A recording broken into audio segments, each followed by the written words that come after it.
അസ്സലാമു അലൈക്കും വറഹ്മത്തുള്ളാഹി തആല വബറകാതുഹു. ബിസ്മില്ലാഹിർ റഹ്മാനിർ റഹീം. അൽഹംദുലില്ലാഹി റബ്ബിൽ ആലമീൻ വസ്സലാത്തു വസ്സലാമു അലാ അഷ്റഫിൽ മുർസലീൻ വഅലാ ആലിഹി വസ്വഹാബിഹി വതബാഇഹി അജ്മഈൻ. അമ്മാ ബഅദ്. ചില മക്കൾ മാതാപിതാക്കളോട് സംസാരിക്കുന്നത് കേട്ടാൽ സുബ്ഹാനല്ലാഹ് നമ്മൾ പേടിച്ചു പോകും.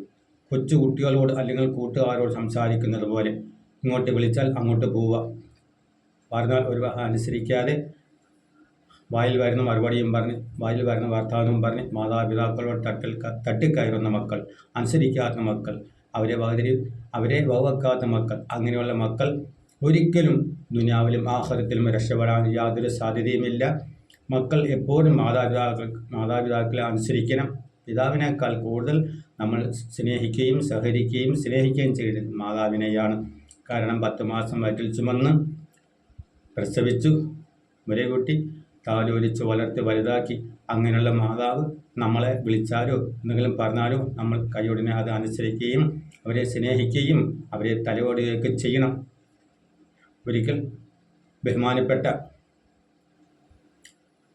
ഇമാം നബവി റളിയല്ലാഹു അൻഹു എങ്ങനെ മഹാൻ ആ രീതിയിലായെന്നറിയുമോ? പിതാവ് മരണപ്പെട്ടു പോയി, മാതാവും ഈ മകനും മാത്രം ഉള്ള ഒരു വീട്, ജീവിക്കുന്ന ഒരു സ്ഥലം. ആ വീട്ടിൽ വെച്ച് മാതാവ് അങ്ങനെ സുഖമില്ലാതെ കിടപ്പിലാവുന്ന ഒരു സമയം. ആ സമയത്ത് രാത്രി കിടക്കുന്നതിന് മുമ്പ് മാതാവ് മകനെ വിളിച്ച് പറഞ്ഞു, മോനെ, എനിക്കല്പം വെള്ളം വേണം, ദാഹിക്കുന്നു, ഇച്ചിരി വെള്ളം കുടിച്ചിട്ട് വേണം ഉറങ്ങാൻ, വെള്ളം കൊണ്ടുവരാൻ പറഞ്ഞു. അനുമ്മ മാറിക്കിടന്നു. മാൻ അകത്ത് പോയി ഗ്ലാസ്സിനകത്ത് വെള്ളമെടുത്ത്, ഒരു പാത്രത്തിൽ വെള്ളമെടുത്ത് ഉമ്മയുടെ അടുക്കൽ വന്നപ്പോൾ ഉമ്മ ഉറങ്ങിപ്പോയി.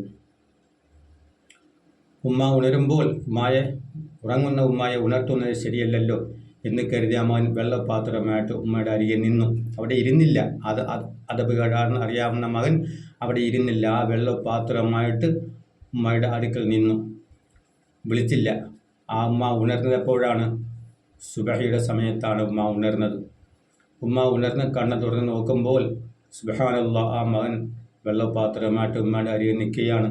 പൊന്നുമോനെ, നീ ഇതുവരെ ഉറങ്ങിയില്ലേ എന്ന് ആ ഉമ്മ ചോദിച്ചപ്പോൾ മകൻ പറഞ്ഞു, ഉമ്മ വെള്ളം ചോദിച്ചല്ലോ, ഞാൻ വെള്ളവുമായിട്ട് ഉമ്മയുടെ അടുക്കൽ വന്നപ്പോൾ ഉമ്മ ഉറങ്ങിപ്പോയി. ഉമ്മയെ ഉണർത്തുന്നത് അപകടമാണെന്ന് മനസ്സിലാക്കി വെള്ളപാത്രമായിട്ട് ഉമ്മ ഉണരുന്ന സമയത്ത് വെള്ളം തരാൻ വേണ്ടി ഞാനിവിടെ നിന്നതാണ്, ഞാൻ ഉറങ്ങിയില്ലെന്ന് പറഞ്ഞു. അപ്പോൾ ആ ഉമ്മ ദുആ ചെയ്തു, അല്ലാഹുവേ, എൻ്റെ പൊന്നോമന മകനെ നീ നന്നാക്കണേ റബ്ബേ, ലോകം അറിയുന്ന ഒരു മകനായി തീർക്കണേ തമ്പുരാനെ, അവൻ്റെ ഭാവിനെ ഉയർത്തണേ തമ്പുരാനെ എന്ന് ആ മാതാവ് ദുആ ചെയ്തു. ആ ദുആയുടെ ഫലമാണ് ഇന്ന് ലോകം അറിയപ്പെടുന്ന ബഹുമാനപ്പെട്ട ഇമാം നബവി റളിയല്ലാഹു അൻഹു. നമ്മുടെ മക്കളാണെങ്കിൽ എന്ത് ചെയ്യും? ഉമ്മ ഇച്ചിരി വെള്ളം ചോദിച്ചാൽ നല്ല സ്വഭാവത്തിലാണെങ്കിൽ മകൻ അകത്ത് പോയി വെള്ളം എടുത്തുകൊണ്ട് വരും. വെള്ളം കൊണ്ടുവന്ന സമയത്ത് ഉമ്മ ഉറങ്ങിയെങ്കിൽ എന്ത് ചെയ്യും? ആ വെള്ളത്തിൽ നിന്ന് അല്പം വെള്ളം എടുത്ത് ഉമ്മയുടെ മുഖത്ത് തളിക്കും, ഉമ്മ എഴുന്നേൽക്കാൻ വേണ്ടി. അല്ലെങ്കിൽ എന്ത് ചെയ്യും? അതിന് ബുദ്ധിമുട്ട് തോന്നുന്ന മക്കളാണെങ്കിൽ ആ വെള്ളം എടുത്തത് എവിടെ നിന്നാണോ അവിടെ കൊണ്ടുവെക്കും. അല്ലെങ്കിലോ കുറച്ചുകൂടി ദേഷ്യമുള്ള മകനാണെങ്കിൽ വെള്ളം ചോദിച്ചു, പേട്ടത്തള്ള ഉറങ്ങിപ്പോയി, വെള്ളം കൊണ്ടുവന്നപ്പോൾ ഉറങ്ങിപ്പോയി, ദേഷ്യപ്പെട്ട് വെള്ളം ഗ്ലാസ് മൊത്തം ദൂരെ എറിയും. അങ്ങനെയുള്ള മക്കളുണ്ട്. അങ്ങനെ ഒരിക്കലും നമ്മൾ ഒരു മക്കളും മാതാപിതാക്കളോട് അങ്ങനെ ചെയ്യരുത്. എന്താണോ മാതാപിതാക്കൾ ആവശ്യപ്പെടുന്നത് അത് നമ്മൾ കൊണ്ടു കൊടുക്കുക, അനുസരിക്കുക, അവരെ സ്നേഹിക്കുക. അതാ വേണം ചെയ്യാൻ. കാരണം റബ്ബിൻ്റെ തൃപ്തി മാതാപിതാക്കളുടെ തൃപ്തിയിലും റബ്ബിൻ്റെ കോപം മാതാപിതാക്കളുടെ കോപത്തിലുമാണെന്ന് റസൂലുള്ളാഹി സ്വല്ലല്ലാഹു അലൈഹി വസല്ലം പറഞ്ഞിട്ടുണ്ട്. അതുകൊണ്ട് നമ്മൾ മാതാപിതാക്കളെ അനുസരിക്കുകയും ബഹുമാനിക്കുകയും ചെയ്ത് ദുനിയാവും ആഖിറവും നഷ്ടപ്പെടാതെ നമ്മൾ നോക്കണം. മാതാവ് വെറുത്താൽ മാതാവിൻ്റെ കാൽ കീഴിലാണ് സ്വർഗമെന്ന് അള്ളാഹുവിൻ്റെ റസൂൽ പറഞ്ഞിട്ടുണ്ട്. ആ സ്വർഗം നമുക്ക് നഷ്ടപ്പെടാതെ നോക്കണം. അള്ളാഹു സുബ്ഹാനഹു വ തആല മാതാപിതാക്കളെ അനുസരിക്കുകയും ബഹുമാനിക്കുകയും സന്തോഷിപ്പിക്കുകയും ചെയ്യുന്ന സാലിഹായ മക്കളിൽ, മുത്തഖീങ്ങളായ മക്കളിൽ അല്ലാഹു സുബ്ഹാനഹു വ തആല നമ്മൾ എല്ലാവരും ആക്കി തരുമാറാകട്ടെ.